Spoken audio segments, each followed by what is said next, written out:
compagnie de Catherine Hermary-Vieille pour son roman Un monde au-delà des hommes chez Albin Michel. Simplement, comme j'ai toujours l'habitude, l'origine du livre, s'il vous plaît. L'origine d'un livre est pratiquement toujours due au hasard, c'est-à-dire une rencontre, une conversation, une lecture, un film, un article dans un journal. Et là, il s'est trouvé que j'ai, peut-être d'ailleurs en janvier, pas de cette année, mais de l'année d'avant, quand c'était l'anniversaire le Fram, qui était le bateau de Roald Amundsen, a ancré dans la baie des Baleines avant ce grande expédition vers le pôle Sud, tandis que Scott ancrait, lui, à McMurdo Sound, qui était plus loin.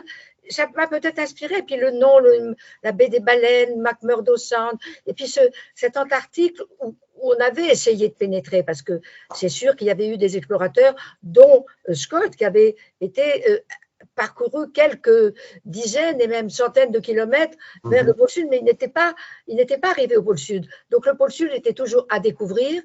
Et tout d'un coup, Roald Amundsen, qui voulait se lancer à la découverte du pôle Nord, a vu qu'il y avait déjà deux personnes qui se battaient pour le conquérir, qui étaient Peary et Scott, enfin deux autres personnes. Et il a changé complètement son cap et il est parti vers le pôle Sud. Il a demandé à l'équipage s'ils étaient d'accord, ils étaient tous d'accord.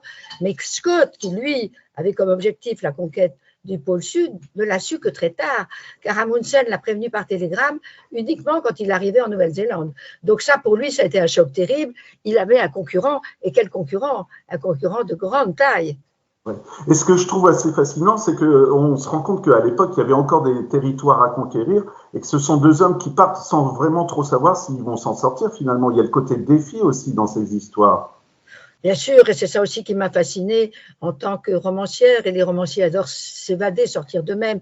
Écrire, c'est la liberté totale. Et là, c'était plus que la liberté, c'était l'aventure totale qui m'était offerte sur un plateau d'argent. Et si vous voulez, oui, ces deux hommes, ils savent pas s'ils arriveront là-bas. Ils essaient, bien sûr, tout est préparé pour, mais ils prennent des risques inouïs. Et d'ailleurs, pour une équipe, ce seront des risques fatals.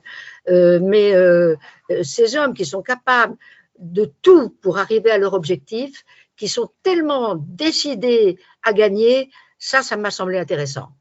Comment vous les définiriez, ces deux hommes? Parce que je trouve assez intéressant, comme vous l'expliquez, c'est aussi deux cultures, hein, finalement, quand on réalise le côté norvégien aventurier, mais vraiment préparé, et le côté anglais, enfin moi c'est comme ça que je l'ai ressenti, où il y a encore tout ce carcan de la société britannique, militaire, où on avance même si on sait qu'on n'y arrive pas, mais je trouve que ça reflétait ça aussi, ces deux caractères.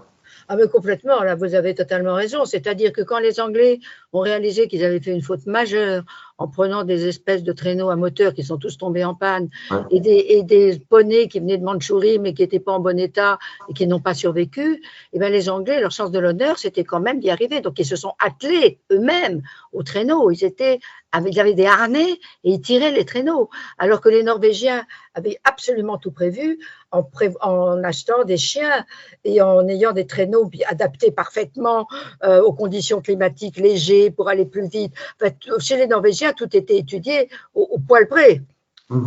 Ce que je trouve assez fascinant, je pense qu'il y a eu beaucoup de recherches de votre part, c'est que vous rentrez dans la peau des personnages, vous les faites parler et tout. Est-ce que c'est en regardant, et moi c'est ce que j'ai fait au fur et à mesure que je lisais votre roman, honnêtement, je regardais les photos justement de ces deux aventuriers et de leur parcours, et je me disais, vous êtes rentré dans leur tête et vous avez essayé d'éprouver ce qu'ils pouvaient ressentir au fur et à mesure de leur aventure. Oui, bien sûr, parce que eux-mêmes découvrent complètement un monde. Le monde antarctique est inouï. Il y a des montagnes qui culminent à 3800 mètres. Il y a des glaciers, il y a des crevasses. C'est un monde qu'on ne peut pas imaginer parce qu'on ne sait pas du tout un monde plat. C'est un monde totalement inhabité parce qu'il n'y a aucun être vivant qui y vit. Les pingouins ne vivent que sur la rive, c'est-à-dire dès qu'on fait 2 kilomètres à l'intérieur, c'est le vide total. Il n'y a plus aucune vie présente. Et si vous voulez, c'est vrai que dans ce paysage, mais grandiose, je me suis dit que fatalement, les protagonistes ressentaient quelque chose. Et puis j'ai voulu aussi, c'était très important pour moi, me pencher sur chacun des participants. Ouais. Parce qu'il y a les chefs, bien sûr. Amundsen, né en Norvège, qui a grandi avec des skis aux pieds, qui est un héros, qui qui a le premier réussi à passer de l'Atlantique au Pacifique par le passage nord-ouest, c'est-à-dire au nord des petites îles canadiennes, ce qui était un exploit extraordinaire. Donc c'est déjà un aventurier, j'allais dire, confirmé. Scott est un peu aussi, puisqu'il a été un petit peu avec une équipe en Antarctique, mais ils n'ont pas été très loin.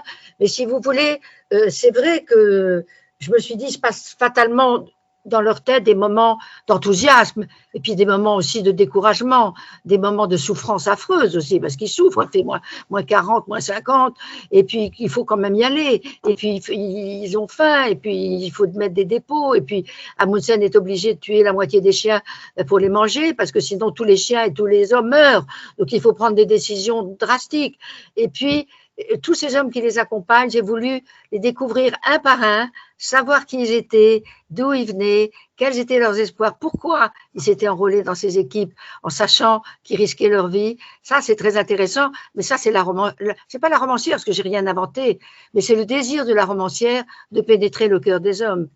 Et moi, ce que je trouve assez fascinant, c'est qu'en fait, du côté norvégien, comme vous, on va le découvrir, je vais essayer de pas trop en dévoiler non plus, mais on voit qu'ils sont vraiment très organisés, et je dirais pas que ça se passe facilement, mais ça se passe vraiment comme eux, ils avaient prévu. Et le côté humain qui est peut-être chez les Anglais, c'est en faisant parler les épouses ou la famille, justement. Et parce que le côté militaire, justement, à force de s'enfoncer à vouloir continuer, alors qu'on sait très bien qu'ils vont avoir du mal, le côté humain, il vient des femmes que vous faites parler. Est-ce que vous seriez d'accord ou pas? Oui, je suis d'accord, parce que c'est vrai que les Anglais ont moins cette force, cette combativité invincible qu'ont les Norvégiens, et ils sont plus attachés à leur passé, à leur culture, à leur famille, à leur ambition de ramener au roi d'Angleterre cette conquête, à planter le drapeau britannique les premiers.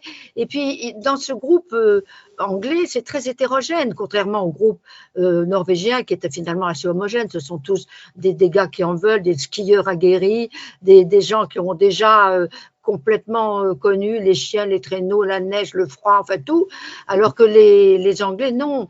Et notamment, il y a quelqu'un qui m'a beaucoup touché dans l'équipe anglaise qui s'appelle Lawrence Oates, qui est un officier de cavalerie et qui était basé en Inde, dans les hussards, capitaine de cavalerie, et qui a été accepté par Scott, enfin demandé par Scott, parce que Scott voulait un aristocrate dans son groupe. Vous imaginez? Et c'est ça, c'est fou, c'est quand même, ouais, c'est la société britannique. C'est ça, c'était penser à ça, alors qu'ils n'auraient dû penser qu'à leur survie. Et ce pauvre officier est mort, et il est mort dans des conditions abominables. Mais si vous voulez, c'est vrai que c'était pas très homogène. Il y avait un médecin qui était très proche de Scott. Il y avait un petit jeune homme très aventurier, très aventureux, mais qui n'avait jamais mis les pieds en Antarctique, mais qui était très débrouillard. Mais si vous voulez, tout ça ne faisait pas vraiment une équipe. Et d'ailleurs, l'équipe, ils se parlaient à peine et ils n'étaient pas du tout soudés. Ouais. Et ce qui est assez hallucinant, c'est que même quand ils progressent, les Britanniques, c'est que y a des scientifiques qui font des détours pour aller chercher des œufs pour voir si ça pourrait être l'origine des dinosaures, et ça les retarde à chaque fois. C'est ça qui est fou quand même. Quand vous avez découvert tout ça, est-ce que vous vous êtes dit, mais c'est incroyable les erreurs qu'ils ont fait dès le départ en plus, quoi. Je me suis dit, c'est hallucinant, oui. D'abord, les œufs, ceux qui ont été les chercher, ils ont tous failli mourir. Ça n'en est fallu d'un cheveu qu'ils reviennent vivants. Et puis ensuite, alors qu'ils reviennent du pôle Sud, c'est la débâcle totale. Ils n'ont plus rien à manger. Ils n'ont plus de chauffage pour même faire fondre la glace et boire. Et voilà que Scott et le docteur Wilson partent à la recherche de fossiles. Ils prennent les traîneaux et ils font perdre 24 heures à toute l'équipe qui les attend sous la tente. 24 heures qui seront mortelles, puisqu'en fait, ils auraient continué leur route, qui serait peut-être arrivés à un dépôt qu'ils avaient fait avant, où ils auraient trouvé de la nourriture et peut-être de moyens de se chauffer. Mais c'est hallucinant de voir qu'ils laissent tout le groupe pour partir à la recherche de rochers. Et qui chargent en plus le traîneau, qui chargent le traîneau de 100 kilos, qu'il faut traîner eux-mêmes. Je pense que pour vous, en tant que romancière, c'est ça qui a dû vous dire, mais là, j'ai de la matière pour raconter, quoi, tout simplement. C'est de se dire la matière humaine. Pourquoi l'ont-ils fait? Parce que pour sauver l'honneur, je crois. Comme ils n'étaient pas arrivés les premiers, ils voulaient au moins revenir à la Société de géographie à Londres en disant, nous, tant pis, on n'était pas intéressés tellement par la conquête du pôle Sud, on était une expédition scientifique. Et voilà, on a ramené des fossiles, on a ramené peut-être la preuve qu'effectivement les dinosaures occupaient le pôle Sud il y a des millions d'années, et c'était une façon de sauver la face. Mhm.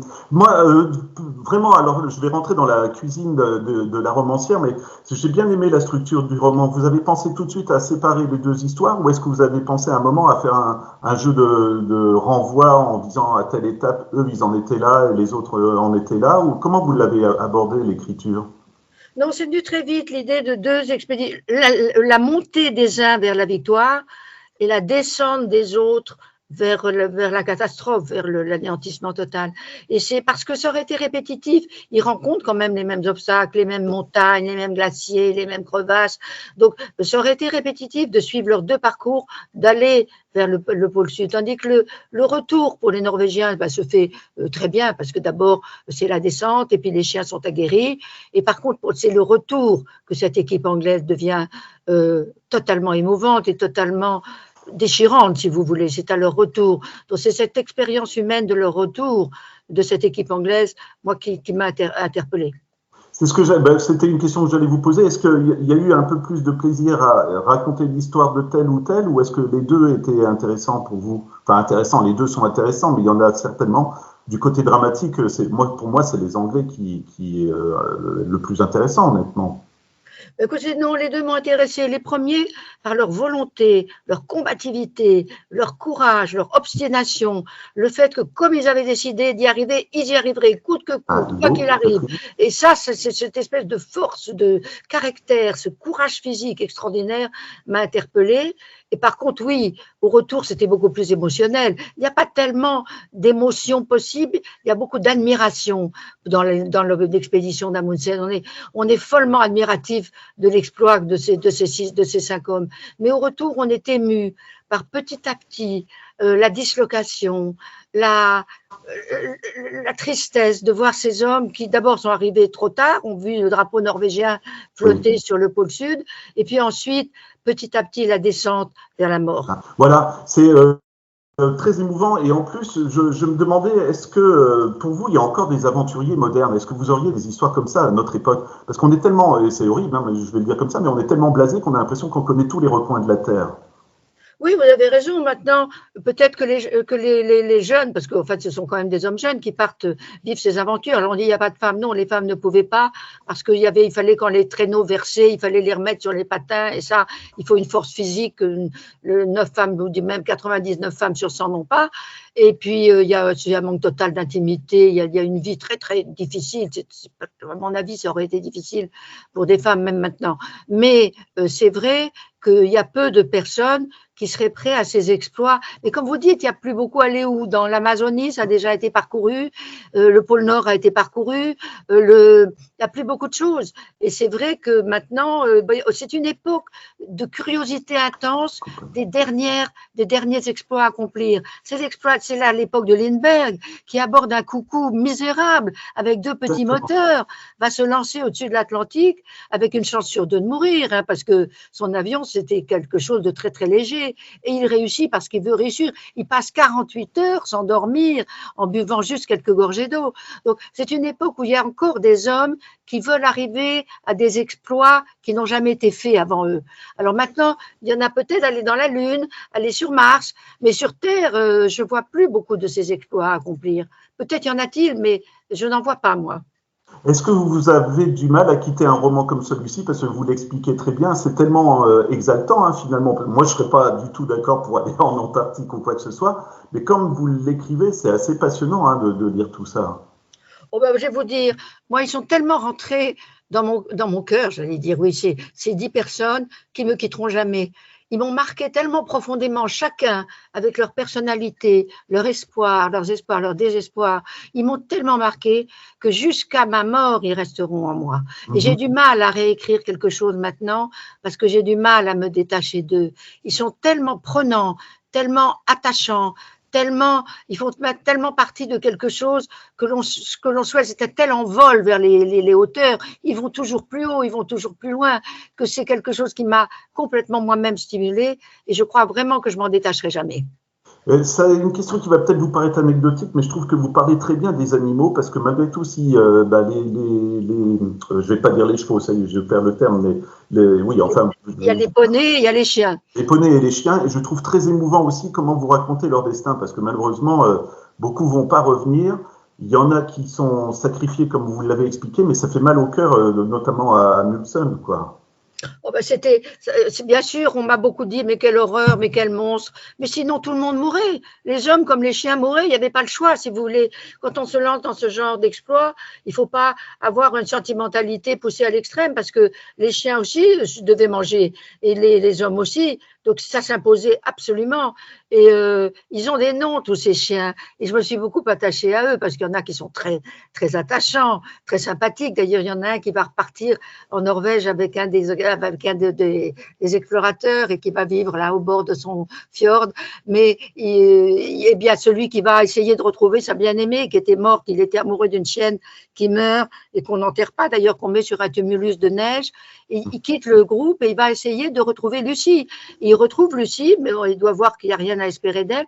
Et il repasse seul, un chien qui va aller seul, repasser la montagne, monter un col à 3000 mètres pour retrouver les autres tout seul. Et il retrouve l'équipe. Et là, il est applaudi follement quand on le voit arriver. C'est évident que c'est un héros. Et d'ailleurs, il a posé au pied du drapeau norvégien avec les héros. Il y a une photo où le chien est considéré aussi comme un des héros de la conquête du pôle Sud.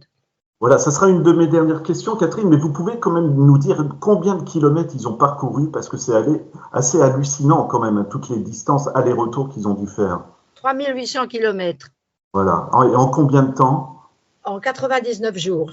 99 jours pour les Norvégiens, bon, pour les Anglais à l'éternité, puisqu'ils sont parvenus. Et ce qui m'a aussi beaucoup, peut-être ce sera pour conclure, parce que c'est une belle image de ces 3 derniers survivants anglais qui sont sous leur tente, et puis qui vont mourir serrés l'un contre l'autre, dont Scott, de faim, de froid, bon, ils n'ont plus rien.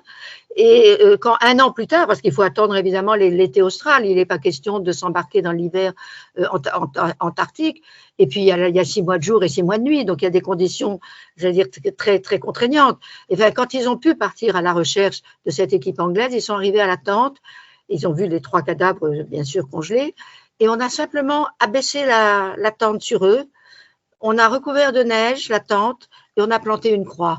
Et ils sont toujours là. Ils sont toujours sous leur tente avec la croix qui montre que 3 hommes sont morts là. Voilà, mais ça me fait une très belle conclusion et moi je me permettrai juste d'ajouter, parce que c'est vraiment l'expérience que je me suis accordée, c'est de lire votre roman et à chaque fois quand vous donniez un détail, je cherchais la photo dont vous parliez, pas la photo mais l'étape, et on les trouve ces photos sur internet et ça donne un visage au personnage en plus. C'est assez émouvant, franchement c'est très émouvant. Il faut aller sur Internet, regarder les visages de chacun, parce que ça, c'est important de mettre un visage. J'aurais voulu mettre des photos, mais les éditeurs ne veulent pas toujours. Et puis, pour ceux qui en ont l'occasion, qu'ils aillent en Norvège voir le bateau, le Fram, les a amenés. Le Fram est là, il est amarré là. C'est un bateau extraordinaire, c'est un bateau prodigieux, tout en rondeur pour que la glace ne l'écrase pas. Et on voit où ils ont couché, leur couchette. Et un des derniers survivants norvégiens demandera la permission de coucher sur sa couchette du Fram. Il est vieux et il mourra la nuit sur sa couchette du Fram. On le retrouvera mort le matin.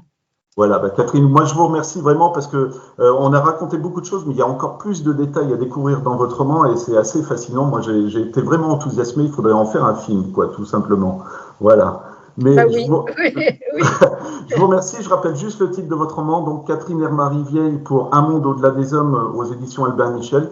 Et vous l'aurez compris, c'est vraiment à découvrir le plus vite possible, quoi. Merci beaucoup, Catherine.